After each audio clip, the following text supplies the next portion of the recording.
क्या धर्मेंद्र का अंतिम संस्कार इतनी जल्दबाजी में सिर्फ इसलिए किया गया ताकि परिवार के बीच का तनाव दुनिया के सामने ना आ जाए? आखिर क्यों हेमा मालिनी और ईशा देओल अंतिम संस्कार की रस्मों के बीच सिर्फ कुछ ही देर रुककर वहां से भारी मन से लौट गई? और सबसे बड़ा सवाल, 71 साल तक खामोशी से अपना धर्म निभाने वाली प्रकाश कौर और 45 साल तक दूसरी औरत का टैग सहने वाली हेमा मालिनी का जब आमना सामना हुआ तो वहां का मंजर कैसा था? दोस्तों, 24 नवंबर 2025 की तारीख बॉलीवुड के इतिहास में स्याह अक्षरों में लिखी गई।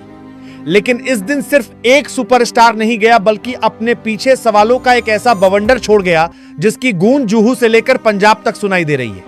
आज हम आपको उस दिन की एक एक डिटेल बताएंगे जो कैमरों की फ्लैशलाइट में तो कैद हुई, लेकिन खबरों की हेडलाइंस से गायब रही।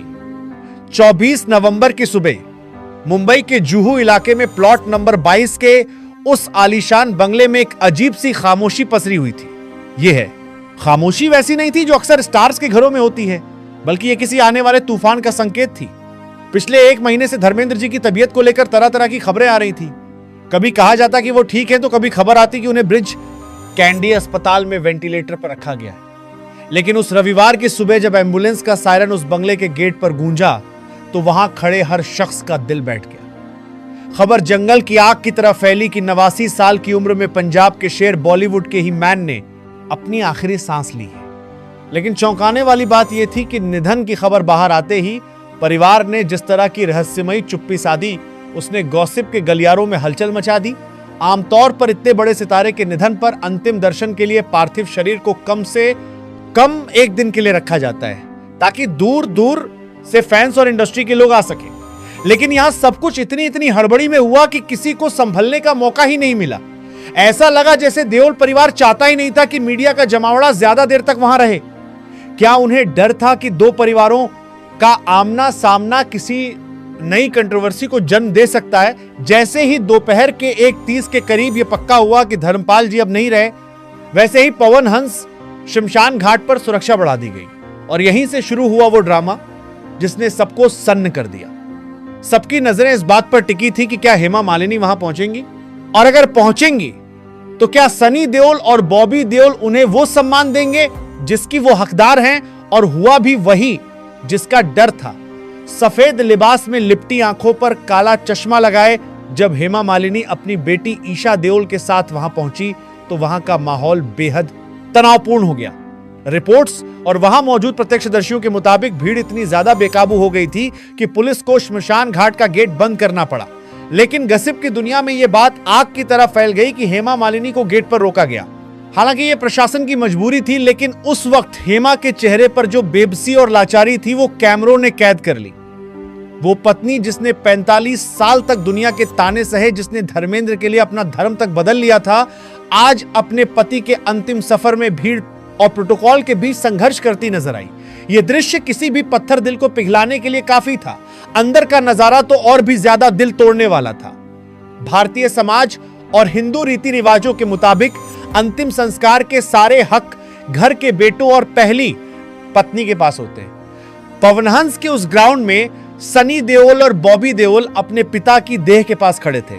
उनकी आंखों में वो दर्द था जो शायद ही कभी किसी ने गदर के तारा सिंह की आंखों में देखा हो। लेकिन इस पूरे दृश्य में हेमा मालिनी और उनकी बेटियां ईशा और अहाना एक गरिमापूर्ण दूरी, डिग्निफाइड डिस्टेंस बनाए हुए खड़ी थी। यह वही दूरी थी जो उन्होंने ताम्र निभाई।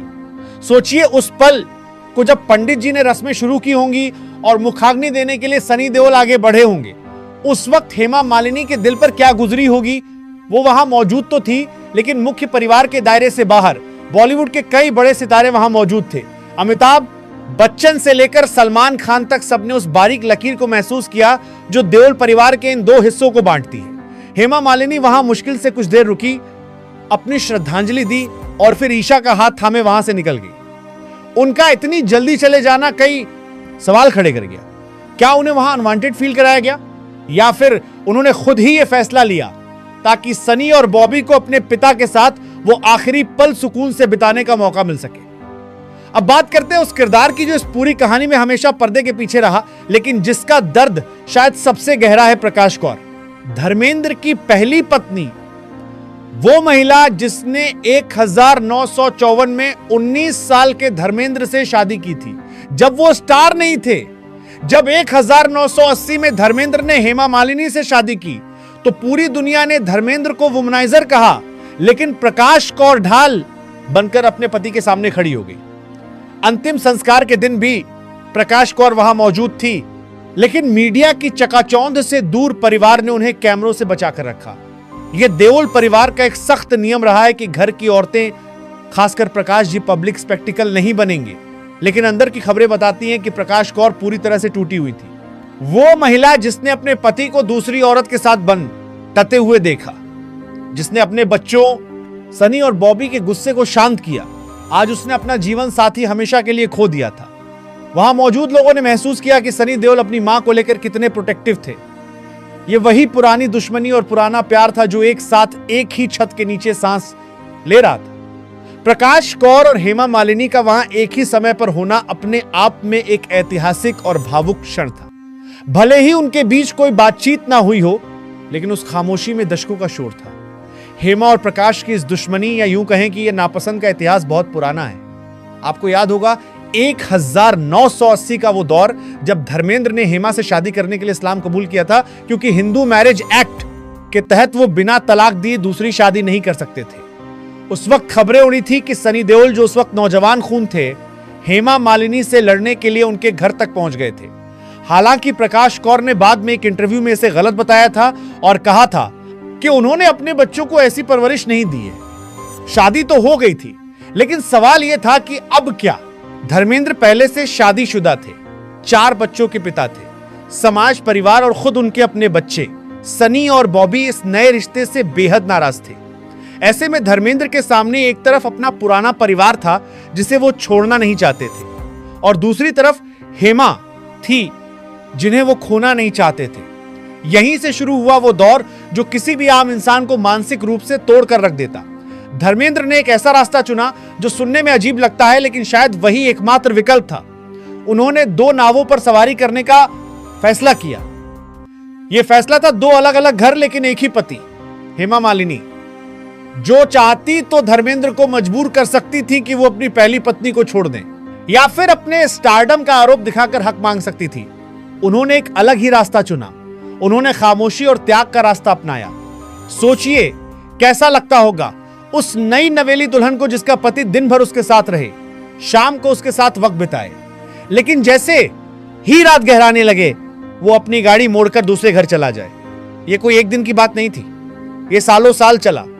जुहू में हेमा मालिनी का बंगला और वहां से बम मुश्किल कुछ मिनटों की दूरी पर धर्मेंद्र का पुश्तैनी घर, जहां प्रकाश कौर और उनके बेटे रहते थे। धर्मेंद्र एक पेंडुलम की तरह इन 2 घरों के बीच झूलते रहे, इसीलिए एक दूसरे के परिवार के लिए वो कड़वाहट कभी पूरी तरह खत्म नहीं हुई। अंतिम संस्कार के दिन भी वो कड़वाहट हवा में घुली हुई महसूस हुई।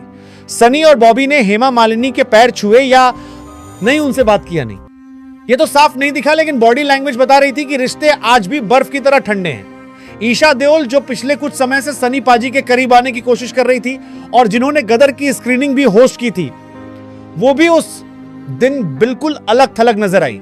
ऐसा लग रहा था जैसे दुख ने सबको जोड़ तो दिया है, लेकिन पुरानी दरारें भरने के लिए यह दुख भी काफी नहीं था। इस पूरे घटनाक्रम में एक और पहलू था जिसने सबको चौंकाया, आह देओल की मौजूदगी। ईशा तो हमेशा लाइमलाइट में रहती हैं, लेकिन आह बहुत कम नजर आती हैं। उस दिन आह भी अपनी मां और बहन के साथ खड़ी थी।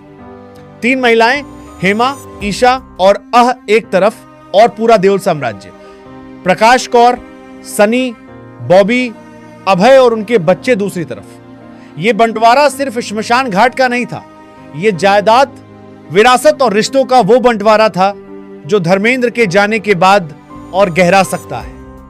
मीडिया रिपोर्ट्स के मुताबिक धर्मेंद्र की करीब 1000 करोड़ से ज्यादा की संपत्ति है, और अब जब वो नहीं रहे तो वसीयत को लेकर क्या ड्रामा होगा ये तो वक्त ही बताएगा। लेकिन अंतिम संस्कार के दिन जिस तरह से हेमा की फैमिली विजिटर की तरह आई और चली गई, उसने भविष्य के संघर्षों की एक धुंधली तस्वीर पेश कर दी है। बॉलीवुड का रिएक्शन भी देखने लायक था। जब हेमा मालिनी वहां से निकल रही थी तो उन्होंने अपना चेहरा दुपट्टे से आधा ढक रखा था। वो वही ड्रीम गर्ल थी जिनकी एक मुस्कान पर जमाना फिदा था, लेकिन उस दिन वो एक हारी हुई पत्नी लग रही थी। उनकी गाड़ी जब भीड़ को चीरती हुई बाहर निकली तो फैंस ने उन्हें घेर लिया। हर कोई बस एक झलक पाना चाहता था, लेकिन किसी ने उस महिला के दर्द को महसूस नहीं किया जो अपने पति को वहां छोड़कर जा रही थी, जहां उसका शायद कोई हक नहीं समझा गया। सलमान खान जो धर्मेंद्र को अपना आदर्श मानते थे और उन्हें डैड कहते थे, उनकी हालत भी खराब थी। सलमान का चेहरा सूजा हुआ था, मानो वो घंटों रोए हों। अमिताभ बच्चन, जिन्होंने शोले में वीरू के साथ जय बनकर दोस्ती की मिसाल कायम की थी, वो भी शमशान घाट पर बेहद गुमसुम थे। ऐसा लग रहा था जैसे जय का एक हिस्सा आज वीरू के साथ ही चला गया हो। इन सितारों की मौजूदगी ने यह तो साबित कर दिया कि धर्मेंद्र का कद क्या था, लेकिन इन सबके बीच परिवार की आपसी खींचतान की गूंज दबी नहीं रह सकी।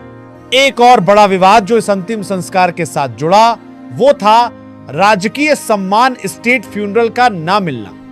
धर्मेंद्र जी को पद्म भूषण मिला था, वो सांसद रह चुके थे, कायदे से उन्हें तिरंगे में लपेटकर तोपों की सलामी के साथ विदा किया जाना चाहिए था, जैसा श्रीदेवी या शशि कपूर को मिला था। सोशल मीडिया पर फैंस ने सरकार को कोसना शुरू कर दिया, लेकिन रिसर्च और अंदरूनी सूत्रों की माने तो यह फैसला सरकार का नहीं बल्कि परिवार का था। देओल परिवार, खासकर सनी देओल, चाहते थे कि उनके पिता की अंतिम विदाई नितांत निजी हो। वो नहीं चाहते थे कि लंबी चौड़ी सरकारी प्रक्रिया के चक्कर में अंतिम संस्कार में देरी हो या फिर वहां कोई पॉलिटिकल तमाशा खड़ा हो। वो अपने पिता को सूर्यास्त से पहले शांति से विदा करना चाहते थे, लेकिन फैंस को यह बात हजम नहीं हुई। उन्हें लगा कि उनके ही मैन के साथ नाइंसाफी हुई है। ये जल्दबाजी भी सवालों के घेरे में रही। सुबह निधन और दोपहर तक अंतिम संस्कार, इतनी हड़बड़ी क्यों? क्या वाकई परिवार डर रहा था कि अगर पार्थिव शरीर को ज्यादा देर रखा गया तो प्रकाश कौर और हेमा मालिनी के बीच का तनाव मीडिया के सामने बेपर्दा हो जाएगा? परिवार की नाराजगी और माफी का सच भी बड़ा पेचीदा है। कहा जाता है कि प्रकाश कौर ने तो समय के साथ धर्मेंद्र को माफ कर दिया था और शायद हेमा के वजूद को भी मजबूरी में स्वीकार कर लिया था। उन्होंने एक बार कहा था, अगर धर्मेंद्र की जगह कोई और मर्द होता तो वो भी हेमा को ही चुनता। ये एक पत्नी का त्याग था या उसकी मजबूरी कहना मुश्किल है, लेकिन बाकी परिवार, खासकर बच्चे, कभी भी इस रिश्ते को दिल से नहीं अपना पाए। ईशा देओल ने एक इंटरव्यू में कहा था कि उनके पिता उनके लिए बहुत प्रोटेक्टिव थे, लेकिन वो कभी उस दूसरे घर में खुलकर नहीं जा पाई। अंतिम संस्कार के दिन यह सच खुलकर सामने आ गया। हेमा जानती थी कि अगर वह वहां ज्यादा देर रुकी या उन्होंने कोई रस्म निभाने की कोशिश की तो तमाशा हो सकता है। इसलिए उन्होंने वही किया जो वह पिछले 45 सालों से करती आ रही थी। त्याग, उन्होंने अपने पति को अंतिम विदाई दी, लेकिन दूर से उन्होंने उस चिता के पास जाने की जिद नहीं की जिस पर पहला हक प्रकाश कौर और उनके बेटों का था। यह हेमा मालिनी का बड़प्पन था या उनकी हार, इसका फैसला तो इतिहास करेगा। अब जब धर्मेंद्र नहीं रहे तो देओल परिवार का भविष्य क्या होगा? क्या सनी देओल अब परिवार के मुखिया के तौर पर हेमा मालिनी और उनकी बेटियों को साथ लेकर चलेंगे या फिर ये दूरियां अब खाइयों में बदल जाएंगी? अंतिम संस्कार के बाद सनी देओल की चुप्पी बहुत कुछ कह रही थी। उन्होंने मीडिया से कोई बात नहीं की, बस हाथ जोड़कर निकल गए। उनकी आंखों पर काला चश्मा था, लेकिन वो अपने आंसुओं को छिपा नहीं पा रहे थे। वो एक बेटे का दुख था जिस पर अब पूरे खानदान की जिम्मेदारी आ गई है। दूसरी तरफ हेमा मालिनी ने भी सोशल मीडिया पर से रफ एक आधिकारिक बयान जारी किया और फिर खामोश हो गई। यह खामोशी उस तूफान के बाद की शांति है जिसने बॉलीवुड के सबसे बड़े और सबसे रंगीन अध्याय का अंत कर दिया। धर्मेंद्र जी की कहानी सिर्फ फिल्मों की कहानी नहीं थी, ये जज्बातों, गलतियों, प्यार और रिश्तों को निभाने की एक लंबी जद्दोजहद थी। एक जाट लड़का जो पंजाब के सहानेवाल से मुंबई आया, जिसने मीना कुमारी से लेकर हेमा मालिनी तक के दिलों पर राज किया, जो कभी एक्शन किंग बना तो कभी कोमल कव्य। उनका जाना एक युग का अंत है, लेकिन उनके जाने के साथ ही वो पर्दा भी गिर गया है जिसने देओल परिवार के अंतर विरोधों को ढक रखा था। अब जब वो कड़ी टूट गई है जो इन सबको बांधे रखती थी, यानी खुद धर्मेंद्र, तो देखना होगा कि यह परिवार बिखरता है या निखरता है। क्या हेमा को अंतिम संस्कार में वो जगह मिली जो एक पत्नी को मिलनी चाहिए थी? ये सवाल हमेशा चुभता रहेगा। कुछ लोग कहेंगे कि परंपरा के अनुसार प्रकाश कौर ही मुख्य थी, तो कुछ कहेंगे कि 45 साल साथ निभाने वाली हेमा के साथ ये भेदभाव क्यों? इस वीडियो को खत्म कर दिया गया। खत्म करते हुए हम आप पर कुछ सवाल छोड़ना चाहते हैं। सोचिए, क्या उस दिन शमशान घाट पर हेमा मालिनी का जल्दी चले जाना सही फैसला था? क्या सनी देओल को आगे बढ़कर अपनी सौतेली मां और बहनों को गले नहीं लगाना चाहिए था? क्या धर्मेंद्र की रूह को शांति मिली होगी ये देखकर कि उनके जाने के बाद भी उनका परिवार एक होकर भी नेक नहीं हो पाया। धर्मेंद्र जी अपनी वसीयत में किसके लिए क्या छोड़ गए हैं ये तो बाद में पता चलेगा, लेकिन वो अपने पीछे प्यार और तकरार की जो विरासत छोड़ गए हैं वो बॉलीवुड कभी नहीं भूलेगा। ही मैन को हमारी भावनीय श्रद्धांजलि। उनकी फिल्मों की तरह उनकी जिंदगी भी सुपरहिट रही, बस क्लाइमेक्स थोड़ा दर्दनाक और अधूरा सा लगा। आप अपनी राय कमेंट में जरूर बताएं। क्या धर्मेंद्र के परिवार को एक हो जाना चाहिए या फिर ये दूरियां ही उनकी शांति का राज है? ये पूरी घटना हमें यह भी सिखाती है कि स्टारडम चाहे कितना भी बड़ा हो, मौत के सामने सब बराबर हो जाते हैं और अंत में इंसान के साथ सिर्फ उसके कर्म और उसके द्वारा बनाए गए रिश्ते ही जाते हैं। धर्मेंद्र जी ने रिश्ते तो बहुत बनाए लेकिन शायद उन्हें सुलझा नहीं पाए। उनकी अंतिम यात्रा में वो भीड़ थी, वो शोर था, वो सितारे थे, लेकिन एक अजीब सा खालीपन भी था। वो खालीपन था एक कंप्लीट फैमिली का। काश उस दिन गेट पर कोई रोक टोक ना होती, काश उस दिन दो पत्नियां एक दूसरे का हाथ थामकर अपने पति को विदा करती, लेकिन हकीकत फिल्मों से अलग होती है और यह हकीकत बहुत कड़वी थी। अलविदा धर्मेंद्र जी, आप हमेशा याद आएंगे अपनी फिल्मों के लिए भी और अपनी इस अधूरी प्रेम कहानी के लिए।